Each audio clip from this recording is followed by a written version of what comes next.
There is a feeling you get when you close the heavy door of a car, a dull thud that shuts out the noise of the city.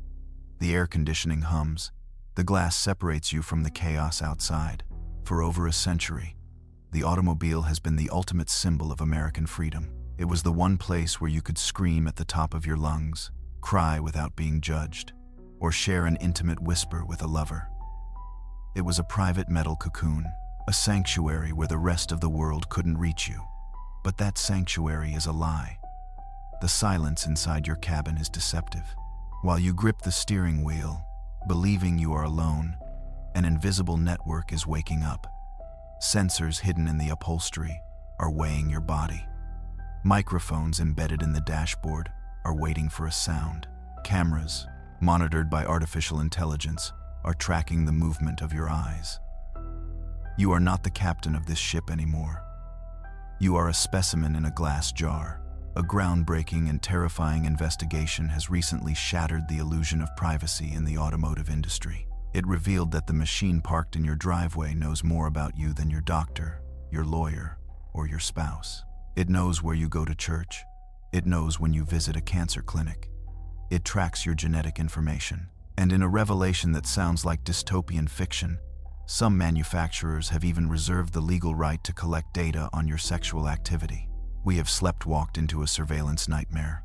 We thought we were buying cars. In reality, we were buying the most sophisticated spy devices ever created. And the worst part? We signed the permission slip ourselves. To understand how we lost our freedom, we have to look at how the machine itself has changed. For most of history, a car was a triumph of mechanical engineering. It was pistons, spark plugs, gears, and gasoline. If a car had a problem, it made a noise.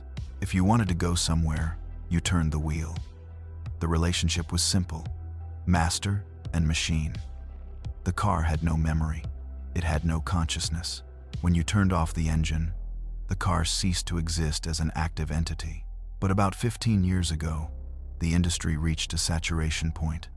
Selling metal was no longer profitable enough. The tech giants Google, Apple, Meta were making billions not by selling hardware, but by harvesting data.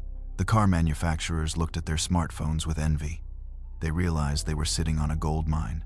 They controlled the environment where people spend hours of their lives every day. The transformation was subtle at first. It started with telematics. They offered us GPS navigation so we wouldn't get lost.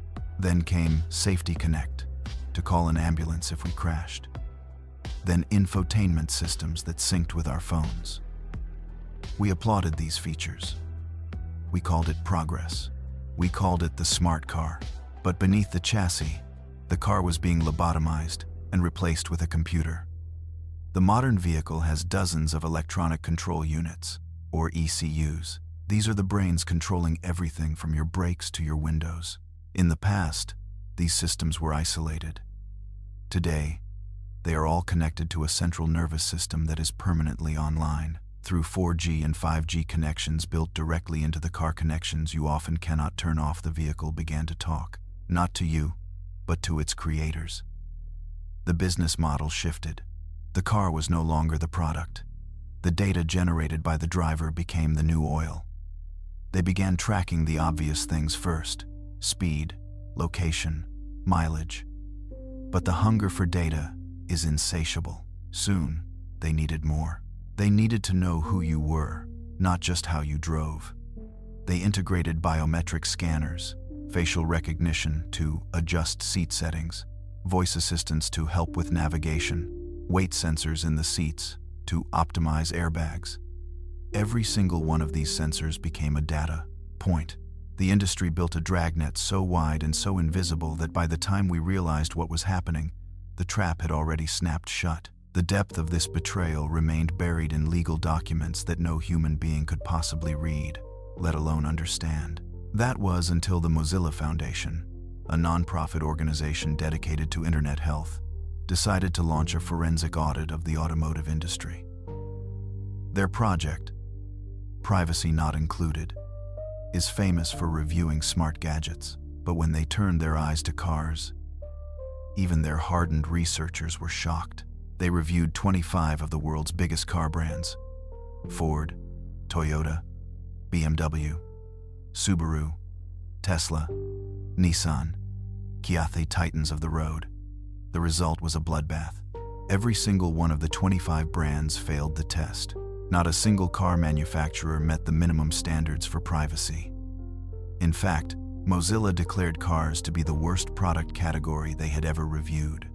Worse than mental health apps that leak patient data. Worse than smart speakers that listen to your home. But the devil, as always, was in the details. When the researchers began to parse the privacy policies, those long, boring texts we all scroll past, they found clauses that were truly nightmarish. Let's talk about Nissan. In their privacy policy, specifically for the US market, Nissan claimed the right to collect a wide range of sensitive personal information. This included citizenship status, immigration status, genetic information, and, most disturbingly, sexual activity. Why? Let that sink in. Why does the manufacturer of a sedan need to legally cover themselves to collect data on your sexual activity? Does the car have sensors that detect rhythm in the suspension? Microphones that analyze the sounds inside the cabin? Or do they infer this data based on where you park at 2 a.m. and who is in the passenger seat? The vagueness is the weapon. By listing sexual activity, they open the door to harvesting anything that could be remotely interpreted as such. Kia was no better. Their policy explicitly mentioned the collection of data regarding your sex life. It gets worse. It's not just about what they collect. It's about who they give it to. 84% of the car brands reviewed admit they can share your personal data with service providers, data brokers, and other businesses. 76% say they can sell your personal data. Selling, not sharing for safety. Selling for profit. Consider the case of the connected services that many drivers are tricked into activating. A recent investigation by the New York Times exposed how General Motors was using its OnStar system to spy on drivers. People who bought a Chevrolet or a Cadillac were told OnStar would help them recover their car if it was stolen. What they weren't explicitly told was that OnStar was logging every time they braked hard, every time they accelerated quickly, and every late-night trip. GM then packaged this data and sold it to data brokers like LexisNexis and Verisk. These brokers, in turn, sold the driver scores to insurance companies. Real people, like a man named Romeo Chico in Florida, suddenly saw their car insurance rates double. He had a clean record, no accidents, no tickets. When he demanded answers, he was finally sent his Consumer Disclosure Report from LexisNexis. It was hundreds of pages long. It detailed over 250 trips he had taken in his Cadillac. It listed the exact start and end times. It judged his driving. His own car had snitched on him, costing him thousands of dollars, all to feed a corporate algorithm. And the surveillance isn't limited to driving. The Volkswagen Group, which owns Audi and Porsche, says in their policy that they can collect data about your voice and behavior. They can profile you. They can create a digital voodoo doll of your personality, your habits, your fears, and your desires. And because the car is constantly connected to the internet, this profile is updated in real time. In a functioning society, there would be a trial. There would be a judge, a jury, and consequences. But in the world of surveillance capitalism, the trial is rigged, and the verdict has already been decided against you. The defense used by these multi-billion-dollar corporations is a single, powerful word: consent. They argue that because you clicked "I agree" on a dashboard screen, or because you signed a pile of paperwork at the dealership, you voluntarily gave up your rights. But is it really consent if the alternative is not being able to use the product? To read the full privacy policy of a modern car manufacturer, and all the third-party partners associated with it, you would need to read the equivalent of a novel. Toyota's privacy ecosystem alone is a labyrinth of legalese. It is designed to be unreadable. It is consent by exhaustion. Furthermore, the legal framework is crumbling. In Europe, the GDPR offers some protection, forcing companies to be more transparent. But in the United States and many other parts of the world, it is the Wild West. There is no federal law comprehensively protecting driver data. The car manufacturers are operating in a legal gray zone, pushing the boundaries as far as they can until someone stops them. And it's not just corporations watching. It's the state. The Mozilla report highlighted a terrifying statistic. 56% of car companies say they can share your information with the government or law enforcement in response to a request. Note the language. Not a court order, not a warrant, just a request. This means your car is a potential witness against you, available to the police without the need for a judge's signature in many cases.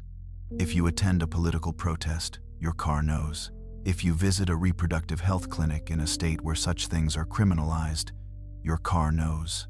The barrier between citizen and suspect has been dissolved by the technology in your dashboard.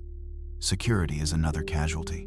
These cars are computers, and like all computers, they can be hacked. We have already seen white hat hackers demonstrate how they can remotely take control of a Jeep's steering and brakes while it was driving on a highway. Now imagine if that vulnerability allows a criminal to not just crash your car, but to download that sexual activity data or genetic information the manufacturers are hoarding. The potential for blackmail is catastrophic. The verdict is damning. The modern car is a dual-use technology. It is a mode of transport, yes, but primarily, it is a sophisticated surveillance node in a global network of control. You pay for the privilege of being spied on. So, where does this leave us? The road ahead looks dark. The industry shows no sign of slowing down. In fact, they are doubling down. They are planning to introduce in-car advertising, using cameras to see if your eyes are looking at the billboards they project on your screens. They are talking about subscription features, where you have to pay monthly fees just to use the heated seats you already bought, seats that are reporting your usage back to HQ. We are facing a future where privacy is a luxury product. Perhaps in a few years, you will be able to pay an extra $50 a month for incognito mode. Privacy will no longer be a right. It will be a premium add-on, like leather seats or a sunroof. For now, the only way to truly opt out is to step back in time, to drive a car built before 2010. A dumb car.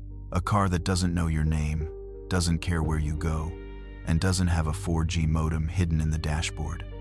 These older vehicles are becoming coveted assets for those who value their anonymity. But for the rest of us, driving the shiny new models, we must accept a haunting reality. The intimacy of the car is dead. When you cry in your car, the algorithm logs your stress levels. When you argue with your spouse, the microphone captures the tone. And when you drive into the night, thinking you are escaping the world, remember this: the eyes on the dashboard never blink.